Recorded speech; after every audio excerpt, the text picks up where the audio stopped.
यहोशू की पुस्तक के हमारे अध्ययन में आपका स्वागत है। जब आप इस पुस्तक का अध्ययन करते हैं तो आप विश्वास के कई अलग अलग चित्रों के बारे में पढ़ेंगे। इन तस्वीरों से आप विश्वास के बारे में तीन अहम बातें सीखेंगे। सबसे पहले आप सीखेंगे कि विश्वास व्यवहारिक है। दूसरा, आप सीखेंगे कि विश्वास चलता है और विश्वास जो चलता है वह विश्वास है जो कार्य करता है। और अंत में आप सीखेंगे कि विश्वास के लिए अभ्यास की आवश्यकता होती है। आइए एक साथ यहोशू की कुछ घटनाओं को देखें जो विश्वास को अभ्यास में लाते हुए दिखाती हैं। हम पाएंगे कि कभी-कभी इज़राइल के लोग महान विश्वास प्रदर्शित करते हैं, परंतु यह कि उनका विश्वास सिद्ध से बहुत दूर है। यहोशू 7 में एक कहानी है जिसे हम विश्वास की विकृति कह सकते हैं। यरीहो शहर के चमत्कारिक रूप से विजय प्राप्त करने के ठीक बाद इज़राइल के बच्चे ए शहर में जाते हैं। क्योंकि ए एक छोटा शहर है, इज़राइली इसे जीतने के लिए बहुत कम संख्या में सैनिकों को भेजते हैं। हालांकि यह निर्णय लेने से पहले वे प्रभु से यह नहीं पूछते कि उन्हें क्या करना चाहिए या उनकी योजना को निर्धारित करने की कोशिश नहीं करनी चाहिए। ऐसा प्रतीत होता है कि उन्हें लगता है कि इस तरह के छोटे से शहर को परमेश्वर को इसके बारे में परेशान किए बिना आसानी से जीत लिया जा सकता है। हालांकि जब इजरायली सैनिक शहर पर हमला करते हैं तो वे छोटी सेना से डर कर भाग जाते हैं। जब ऐसा होता है तो यहोशू मुंह के बल गिरकर प्रतिक्रिया करता है क्योंकि वह अपनी गलती जानता है। उन्होंने यरीहो की लड़ाई जीती क्योंकि परमेश्वर उनके साथ था और वह सब कर रहे थे जो परमेश्वर ने उन्हें करने के लिए कहा था। लोग इतनी जल्दी भूल गए कि उनकी कमजोरी में उनकी एकमात्र आशा है कि परमेश्वर उनके साथ है। वास्तव में यह एकमात्र आशा है जो हम में से किसी के पास है। यहोशू जानता है कि उसने बहुत बड़ी गलती की है। वह जानता है कि ए में वह एक आध्यात्मिक समस्या के कारण हारे थे, सैन्य समस्या के कारण नहीं। परमेश्वर उनके साथ नहीं थे। आप देखिए, जब इज़राइल के बच्चे यरीहो शहर पर विजय प्राप्त करते हैं तो परमेश्वर शहर को एक विशेष प्रकार के श्राप के तहत रखते हैं। इसके भ्रष्टाचार की गहराई के कारण परमेश्वर चाहते हैं कि यरीहो शहर और उसमें रहने वाले सभी लोगों को नष्ट कर दिया जाए। शहर जो परमेश्वर को दर्शाता है उसके लिए इब्रानी शब्द हेरेम है। यदि किसी वस्तु को हेरेम कहा जाता है तो इसका अर्थ है कि परमेश्वर उसे अयोग्य मानते हैं और उसे पूर्ण विनाश के लिए समर्पित करते हैं। व्यवस्था विवरण 7 में यहाँ के नियमों का विस्तृत वर्णन किया गया है। जो कुछ भी जलाया जा सकता है उसे आग से नष्ट करना है। यदि यह आग की लपटों से बच सकता है तो वह इसे पिघलाकर मंदिर को दे देंगे। आप सोच रहे होंगे, यदि एक पूरे शहर को जीत लिया जा रहा है तो इजरायली सब कुछ जलाने और पिघलाने के बजाय मूल्यवान वस्तुएं क्यों नहीं ले सकते? ये नियम बताते हैं कि यह मुद्दा वास्तव में कितना गंभीर है। आप देखते हैं, यहाँ तक कि अगर कोई व्यक्ति ऐसी चीज लेता है जिसे हेरेम समझा जाता है तो वह हेरेम हो जाता है।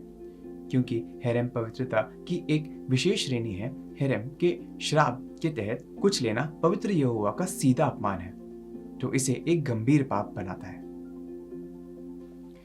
इसे ध्यान में रखते हुए हम कुछ पीछे मुड़कर देख सकते हैं, जो तब होता है जब इज़राइल यरीहो शहर पर विजय प्राप्त करता है। लड़ाई के बीच में अकान नाम का एक इजरायली व्यक्ति की नजर बेबीलोन के आकर्षक परिधान पर पड़ती है।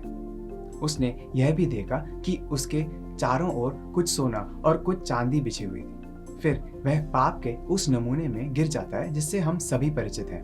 मैं देखता हूँ, मैं चाहता हूँ, मैं लेता हूँ, मैं छिपाता हूँ। आकान ने वस्त्र और सोना चांदी ले लिया और उन्हें अपने डेरे के नीचे छिपा दिया। यह एक गंभीर पाप है, सामान्य चोरी से भी बदतर, क्योंकि उन्हें स्पष्ट रूप से निर्देश दिया गया था कि वह यरीहो से कुछ न लें। वह प्रभु के सीधे आदेश की यहाँ अवहेलना करता है। अपने गंभीर पाप के साथ वह इज़राइल के पूरे शिविर को परमेश्वर के श्राप के अधीन लाता है, क्योंकि यदि आप हेरेम की चीज लेते हैं तो आप हेरेम हो जाते हैं। यही कारण है कि ए के प्रथम युद्ध में वह पराजित हुए। यहोवा 7:10 से 12 में यहोशू से यह कहते हैं जब वह अधीनता और पश्चाताप में अपने चेहरे के बल लेटा है। यहोवा ने यहोशू से कहा, उठ खड़ा हो जा, तू क्यों इस भांति मुंह के बल पृथ्वी पर पड़ा है? इजरायलियों ने पाप किया है और जो वाचा मैंने उनसे अपने साथ बंधाई थी उसको उन्होंने तोड़ दिया है। उन्होंने अर्पण की वस्तुओं में से ले लिया, वरन चोरी भी की और छल करके उसको अपने सामान में रख लिया। इस कारण इजरायली अपने शत्रुओं के सामने खड़े नहीं रह सकते। वे अपने शत्रुओं को पीठ दिखाते हैं, इसलिए कि वे आप अर्पण की वस्तुएं बन गए हैं। और यदि तुम अपने बदले में से अर्पण की वस्तु का सत्यानाश न कर डालोगे तो मैं आगे को तुम्हारे संग नहीं रहूंगा। परमेश्वर ने यहोशू को बताया कि उनमें से किसने पाप किया है, यह पता लगाने के लिए क्या करना चाहिए। अगली सुबह यहोशू ने सब इजरायलियों को अपने आगे आगे चलने को कहा। पहले गोत्र, फिर कुल, फिर परिवार, फिर घराने, फिर अलग व्यक्ति। प्रत्येक मार्ग पर यहोवा एक को तब तक चुनता है जब तक कि केवल आकान ही प्रभु के सामने अभियुक्त नहीं कर सकता।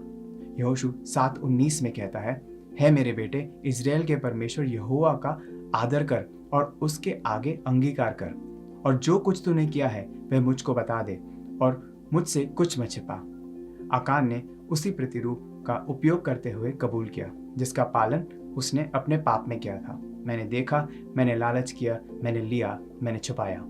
जैसा कि हमने पहले कहा, अगर आप हेरम लेते हैं तो आप हेरम हो जाते हैं। इस कारण से आकान उसके बच्चे, जो वस्तुएं उसने ली, उसके मवेशी, उसका डेरा और जो कुछ उसका है उसे नष्ट कर देना चाहिए। वह और उसके बच्चे पथराव किए गए और आग में जलाए गए और उसके घर का सब कुछ जलकर राख हो गया।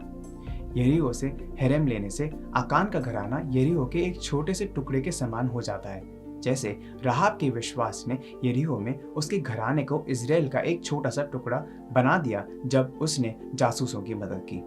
आकान के अंगीकार और बाद में उसके और उसके परिवार के न्याय के बाद परमेश्वर फिर यहोशू 8:1-2 में कहते हैं, तब यहोवा ने यहोशू से कहा, मत डर और तेरा मन कच्चा न हो। सुन, मैंने ए के राजा को, उसकी प्रजा और उसके नगर और देश समेत तेरे वश में किया है, और जैसा तूने यरीहो और उसके राजा के साथ किया वैसे ए और उसके राजा के साथ भी करना।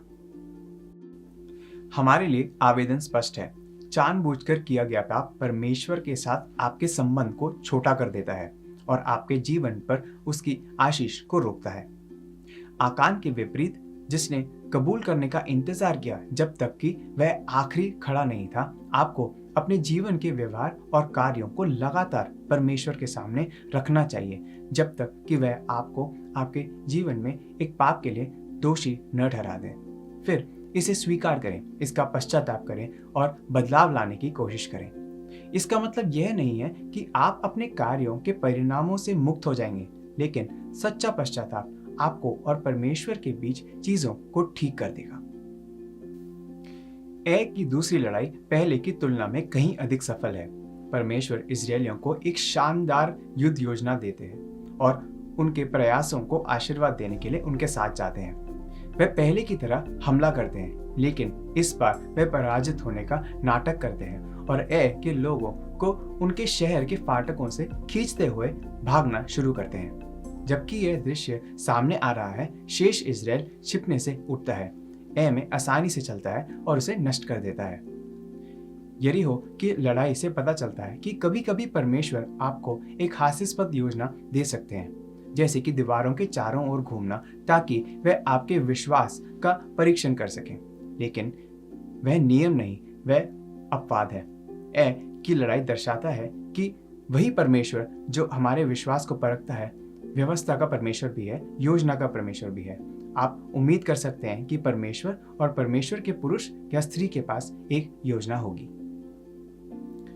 अध्याय 9 में हम एक और समय के बारे में पढ़ते हैं जब यहोशू परमेश्वर पर भरोसा करने और उनकी आज्ञा मानने में विफल रहता है। गिबोनियों के रूप में जाने जाने वाले लोग जो कुछ हो रहा था उसे समझते हैं और महसूस करते हैं कि इजराइल के लोग रणनीतिक रूप से कनान में आगे बढ़ रहे हैं, रास्ते में विजयी होते हैं। वे दीवार पर इबारत देखते हैं और जानते हैं कि अगर उन्होंने कुछ नहीं किया तो वह भी नष्ट हो जाएंगे, और वह उपवास करते हैं। तो वे एक योजना के साथ आते हैं। वे अपने कपड़े और जूते ऐसे बनाते हैं मानो वे पुराने और घिसे हुए हो गए हों, और अपने साथ ले जाने के लिए कुछ फफूंदी लगी हुई रोटी इकट्ठा करते हैं। चरित्र में आने के बाद वह पड़ोसी शहर से होने के बजाय दूर से आने का नाटक करते हुए इजरायलियों का सामना करने के लिए पहाड़ी पर एक छोटी सी यात्रा करते हैं। निश्चित रूप से इजरायलियों ने प्रतिक्रिया करने के लिए कुछ भी करने से पहले इस सब पर परमेश्वर के विचारों की खोज की, है ना? अफसोस की बात है, नहीं। इस कहानी में इजरायली एक बार फिर यहोवा से जांच करने में असफल रहे। गिबोनियों ने उनसे विनती की, हमसे मेल की वाचा बांधो, हम कनान देश के नहीं हैं, हम दूर से हैं, बहुत दूर से हैं, हमें वैध लगता है। इजरायली सोचते हैं, और भले ही परमेश्वर इजराइल को आज्ञा देते हैं कि वह किसी भी कनानी राष्ट्र के साथ वाचा ना बांधे, यहोशू इन धोखेबाज पड़ोसियों के साथ शांति संधि करता है। जब यहोशू को गलती का एहसास होता है, तब तक बहुत देर हो चुकी होती है। उन्होंने उन्हें हानि न पहुंचाने की शपथ खाई है। यह गलती इजराइल को कई सालों तक परेशान करती रही। यहोशू की पुस्तक के बाकी हिस्सों में आपको कुछ उत्कृष्ट उदाहरण मिलते हैं जिन्हें विश्वास का सकारात्मक दृष्टिकोण कहा जा सकता है। कालेब बाइबल के महान विश्वास पात्रों में से एक है। याद रखें, कालेब उन दो भेदियों में से एक है जो इजरायलियों द्वारा विजय प्राप्त करने से वर्षों पहले कनान से एक अनुकूल प्रतिवेदन वापस लाते हैं। उसने बाकी जासूसों के समान ही विशाल शत्रुओं को देखा, लेकिन केवल उसने और यहोशू ने परमेश्वर के दर्शन पर अपनी आंखें टिकाए रखी। कालेब ने कभी भी यह भरोसा करना बंद नहीं किया कि परमेश्वर उनकी रक्षा करेगा, और वह परमेश्वर के प्रति विश्वास योग्य रहता है, क्योंकि इजरायली अपनी अनाज्ञाकारिता के कारण रेगिस्तान में भटकते रहते हैं। जैसे एक पुराना भजन कहता है, दूसरों ने दैत्यों को देखा, कालेब ने प्रभु को देखा। कालेब जानता है कि वह एक ऐसे परमेश्वर की सेवा करता है जो उनके सामने आने वाले किसी भी बाधा से बड़ा है। जब वे अंततः कनान देश में प्रवेश करते हैं तो कालेब जीत जाता है और हेब्रोन शहर पर अधिकार कर लेता है, वो शहर जो मूसा ने उसे वादा किया था। वह विश्वास करता है और भरोसा करता है कि परमेश्वर उसे जीत देंगे, जैसा कि उससे वादा किया गया था। कालेब विश्वास के सकारात्मक दृष्टिकोण का एक सुंदर उदाहरण है। फिर यहोशू की पुस्तक में विश्वास का नकारात्मक दृष्टिकोण भी पाया जाता है। यह अध्याय 14 से 23 में पाया जाता है। यहोशू की पुस्तक के इस भाग में यह कई बार कहता है कि इजराइल के बच्चे कनान देश में कुछ लोगों और राष्ट्रों को बाहर निकालने में विफल रहे, भले ही परमेश्वर ने हेरेम के युद्धों या पूर्ण विनाश का आदेश दिया था। यहोशू की पुस्तक में कई बार हम यहोशू 13:13 के समान पुनरावृत्ति कथन देखते हैं, जहाँ ये कहता है, परंतु इस्राएलियों ने गशूरियों और माकियों को उनके देशों से न निकाला, इसलिए गशूरी और माकी इस्राएलियों के मध्य में आज तक रहते हैं। या यहोशू 15:63, यरूशलेम के निवासी यबूसियों को यहूदा न निकाल सके, इसलिए आज के दिन तक यबूसी यहूदियों के संग यरूशलेम में रहते हैं। इस तरह के पद दुखद रूप से प्रकट करते हैं कि इस्राएल के बच्चे कभी भी कनान को पूरी तरह से जीत नहीं पाएंगे, और यह असफलता उन्हें सदियों तक परेशान करेगी।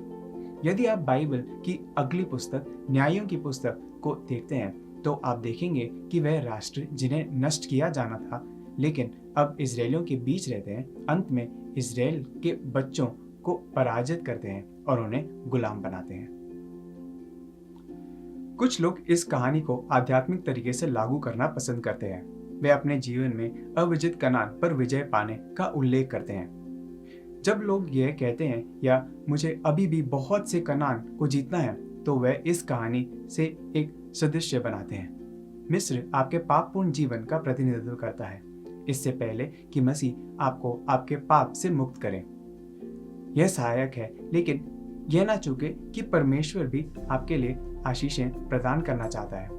आशीष का यह स्थान आपका अपना व्यक्तिगत कनान, आपका अपना प्रतिज्ञात देश है। वहाँ पूर्ण आशीष का आनंद लेने के लिए आपको अपने जीवन से बहुत सी चीजों को पराजित करना होगा। आपको मसीह के समान अधिक और अपने पुराने पापी स्व के समान कम बनना चाहिए। जब आप अपने जीवन में चल रहे पाप पर काबू पाने में असफल होते हैं, तो यह कनानियों को अपने साथ रहने और आपको प्रभावित करने के लिए जीवित छोड़ने जैसा है। जब हमारा प्रेमी परमेश्वर आपके जीवन से पाप को पूरी तरह से हटा देना चाहता है, यदि आप इन चीजों को पराजित नहीं करते हैं, तो यह कनानी आपको पीड़ित करेंगे और परमेश्वर द्वारा आपके लिए जो आनंद है उसे पूरी तरह से प्राप्त करने की आपकी क्षमता को कम कर देंगे। जबकि यहोशू कभी कभी परमेश्वर पर भरोसा करने या उनकी आज्ञा मानने में विफल रहता है, वह लगभग हमेशा ही विश्वास का एक महान उदाहरण है। इनमें से एक उदाहरण यहोशू की पुस्तक के अंत में आता है, जहां हम वह पाते हैं जिसे आप विश्वास की स्थिति कह सकते हैं। यहोशू अध्याय 24 पद 15 में यह कहते हुए परमेश्वर के लोगों को चुनौती देता है कि वह अपने स्वयं के जीवन के साथ उदाहरण स्थापित करके विश्वास की स्थिति लें। और यदि यहोवा की सेवा करनी तुम्हें बुरी लगे तो आज चुन लो कि तुम किसकी सेवा करोगे, चाहे उन देवताओं की जिनकी सेवा तुम्हारे पुरखा महानद के उस पार करते थे, और चाहे एमरियों के देवताओं की सेवा करो जिनके देश में तुम रहते हो, परंतु मैं तो अपने घराने समेत यहोवा ही की सेवा नित्य करूंगा। यहोशू उन्हें चेतावनी देता है क्योंकि यह पुस्तक विश्वास करने और आज्ञा मानने में विफल होने के परिणामों के करीब आती है, ठीक वैसे ही जैसे मूसा व्यवस्था विवरण और लय व्यवस्था के अंत में करता है। वह उन्हें चुनौती देता है कि वह परमेश्वर की सेवा करना चुने और उसमें अपना विश्वास रखें। इस्राएलियों के लिए अभी भी एक उबड़ खाबड़ सड़क है जब वह इस यात्रा पर चलते हैं, लेकिन यहोशू की चुनौती के प्रति उनकी प्रतिक्रिया एक है जिसे हम सभी को देना चाहिए। हम उसी परमेश्वर के प्रति आज्ञाकारी कैसे हो सकते हैं जिसने हमारे लिए इतना कुछ किया है? निश्चय ही हम यहोवा की सेवा करेंगे क्योंकि वह हमारा परमेश्वर है। जैसे हम समाप्त करते हैं, आइए हम यहोशू के अंत में इस चुनौती पर विचार करें। क्या आपने विश्वास की स्थिति ले ली है? क्या आप और आपका परिवार एकमात्र सच्चे परमेश्वर की सेवा करेंगे? यदि नहीं, तो आज ही यह निर्णय लें। अभी अपने हृदय में आप यहोशू की तरह कह सकते हैं, परंतु मैं तो अपने घराने समेत यहोवा ही की सेवा नित्य करूंगा।